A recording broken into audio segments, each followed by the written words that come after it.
আপোনালোকক মোৰ সৰস্বতী পূজাৰ মিনি ব্লগটিলৈ স্বাগতম। ৰাতিপুৱাই এয়া কলেজত যাওঁ বুলি আহিলোঁ, বৰতাতে মেকআপ কৰিব আৰু এয়া ওলাই মেলি আহিলোঁ আমি কলেজত। আৰু এয়া আজিৰ মোৰ কলেজ পায়ে প্ৰথমতে আমি সৰস্বতী মাৰ আশীৰ্বাদ লৈ ল'লোঁ যাতে এই লাষ্ট ছেমিষ্টাৰটো ভালকৈ যায়। তাৰপিছত বাইদেউৰ লগতে অলপ কলেজখনত ঘূৰিলোঁ আৰু ইহঁত আহি পালেই যিহেতুকে বাইদেউৰ লগ এৰি গ'লোঁ ইহঁতৰ লগত ফুচকা খাব।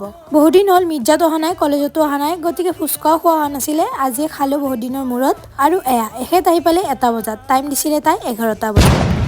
এইফালে এয়া কাকলি আৰু এয়া ভাস্বতী বা, সকলোৱে যে ইমান ধুনীয়াকৈ সাজি কাচি আহিছে। আৰু এইফালে মোক কেনেকুৱা লাগিছে আপোনালোকে কমেণ্টত জনাব নাপাহৰিব। ভাস্বতী বাহঁতৰ লগত অলপ ফটো চটো উঠি খিচাৰি খাব আহিলোঁ, কিন্তু ইমান লাইন দেখি আমি নোখোৱাকে গুচি আহিলোঁ কাৰণ বহুত ভোক লাগি আছিলে। আৰু আজি যে ৰেষ্টুৰেণ্টবোৰতো থিয় দিব জেগা নাই, আমি দুখনমানৰ পৰা উলটি আহিলোঁ আৰু এইখনত সোমালোঁ। আপোনালোকে মোৰ লং ব্লগটো চালে সকলোবোৰ গম পাব, লিংকটো দিয়া আছে।